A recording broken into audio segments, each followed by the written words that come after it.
Now, our next guest in studio is Ashling Nibs from Sligo, originally from Sligo. Ashling, good morning to you. Good morning, Niall. Thanks for joining us. You're in studio to tell us about your young son, Órán, who's 3 years old. And he's a very cute little 3-year-old, because we've been looking at pictures of him on the internet, as many people have. But Órán was born with a very rare genetic disorder, isn't that correct? That's right. It's called mitochondrial disease.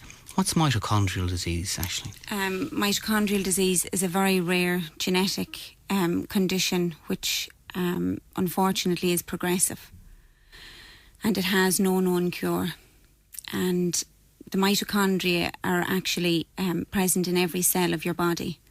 So mitochondrial disease results from the failure of those mitochondria to work in every cell of your body. And because mitochondria produce about 90% of the energy that you need just for day-to-day living, once mitochondrial disease takes over in the body, it means that each of the cells then gradually break down, and it eventually causes cell death. So in the long term, as time progresses, that will mean then that all the major organs in the body are affected. Every one of them? Every one of them. Over a period of time? Yeah. Okay, so as I say, Órán is 3 years old, so he can't crawl, for example. Is that right? Órán at the moment can't sit unsupported. He can't crawl, he can't walk, he can't feed himself. He suffers from choking episodes. He has in recent months developed the most severe form of epileptic activity, which are called tonic-clonic seizures, where you stop breathing when you have a seizure. He suffers from hypotonia, which means that you have no muscle tone in your body. And Órán's is global hypotonia, which means it runs from his mouth to his toes. So every part of his body is affected, so he doesn't have much ability to use his limbs the way that normal people would. So obviously he needs constant care, Ashling. It's 24-hour care, yeah. Which is one of the reasons your husband Colin isn't with us this morning. Someone always has to be with Órán. Yeah, Órán can't be left unattended now unless he's either with myself or my husband Colin, or with a qualified paediatric nurse. And did you know when Órán was born that he had a genetic disorder, or was it noticeable over a period of time? No, when Órán was born perfectly normal, healthy baby. And by all accounts, there was nothing very apparent to anybody. It was only when he reached about the age of 5 months old that we started to have concerns that he wasn't able to hold his head up the way that a child of that age should start to develop muscle strength in their neck. And his limbs just seemed to be extremely weak. So we were concerned, and we approached our own local doctor. But to be honest, we were fobbed off for quite a while. Right, before you could get a diagnosis. Yeah, well, it took almost 2 years to get Órán diagnosed. Órán was only officially diagnosed with mitochondrial disease in March of this year. And that was actually by a team of experts in their field in Europe, in Great Ormond Street Children's Hospital in London. So he's medically he's had a very traumatic life in his short few years. Yeah.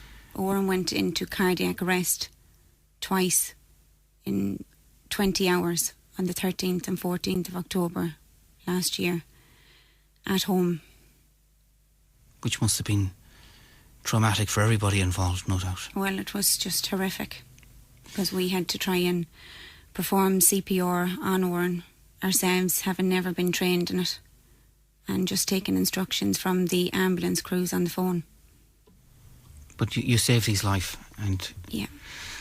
Where does Órán go now, Ashling, to be dealt with medically? Is it Crumlin? Is it Letterkenny, Sligo? How does it work exactly? Órán's care is primarily under that of Tempest Street Children's Hospital in Dublin, and then he's also seen then by his own care team and the services of the early intervention team. So on a weekly basis, Órán would have physiotherapy, occupational therapy, speech therapy, feeding clinics, quite a number of orthotic clinics as well, to try and he has to wear splints on his legs to try and help his legs. He wears a special lycra vest all day as well. And we talked about the constant care. I mean, this obviously has major implications for your whole family, Ashling. Yeah. It is because Órán is only one of 3 children. Okay. So he has an older sister and an older brother, Evelyn and Ryan, who are both 7 and 5. Okay, so your hands full already, obviously, with a 7 and 5-year-old. We do, yeah. So this has been an incredible upheaval for the family in general. It has, and it's very hard to try and just keep normal, everyday living going when you have all this going on in the background as well. Okay, there is a fund set up, the Órán Nibs Fund. That's right. What's that all about, Ashling? How can people help out? Well, my brother Roy very kindly designed a website and a Facebook page when this fund was established, and the primary aims of the fund are to try and raise much needed funds to both make Órán comfortable in his life, because he does suffer so much and really a lot of the time he can't tell you, but also to try and possibly pursue a form of treatment which may be successful for him, in that it will not provide a cure, because there is no cure for mitochondrial disease. No cure at all? There's no cure no matter where we go in the world. But this treatment may provide him with a better quality of life and may extend his life expectancy as well, because the life expectancy of anybody, particularly a young child with mitochondrial disease, is extremely limited. I mean, time-wise, how much? I mean, as you say, all the cells break down eventually. Yeah. What age can he expect to live to, do you think, Ashling? Do you know? We haven't been given a specific age, but there are several types of mitochondrial disease, and they're broken down into 5 complexes. And if a child was to have, we'll say, just complex 1 alone, it would mean that they most likely would never reach their teenage years. But unfortunately, in Órán's case, he suffers from multiple complex, which means that Órán has complex 1, 2, 3, 4 and 5. So you can imagine how that dramatically reduces. Okay, how can people help? There have been a number of events already, and there are a number of events ongoing. Yeah. How can people help, Ashling? Well, we have, as I say, Facebook page, which my brother very kindly designed, and it's www.helporán.com. And there are several sections on that which show you how you can help or how you could donate online. We also have a bank account. The sort code of the bank account is 990646, and the account number is 20311431, and the account name is in Órán Nibs, and the address is the Permanent TSB Bank in Letterkenny in County Donegal. All right, okay, where you live now, I think, Ashling. Where we live right? now, that's right. You and Colm are originally from Sligo, is that That's right? right, we're both from Sligo town. From well-known families. From well-known families. And I know there are a lot of good-natured people, former friends or current friends and neighbours of you, who are involved in the fundraising efforts as well, isn't that right? And I would have to say that I'd like to take this opportunity to thank both our families, because, to be honest, without either of them and their support, we would never get through what we have gotten through. It's been just every parent's worst nightmare, and we have a very, very good circle of friends, and we're very overwhelmed by the level of support we have already received from people in Sligo. We've had several events in Sligo, even though this fund was only established very, very recently. We've had a soccer tournament which was done by the Cranmore Community Centre. We've had a bungee jump done by Kerry Lee Highland.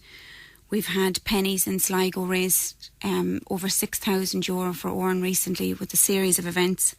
We had a shave and dye fundraiser which raised over €2,000, and we also had myself and several of my friends participate in the Women's Mini Marathon. And now on the 9th of July, just next week, my own brother Roy and 2 of his friends, Simon Langan and Daniel Murray, have very kindly offered to participate in a really marathon cycle from Mizzen to Malin for Órán.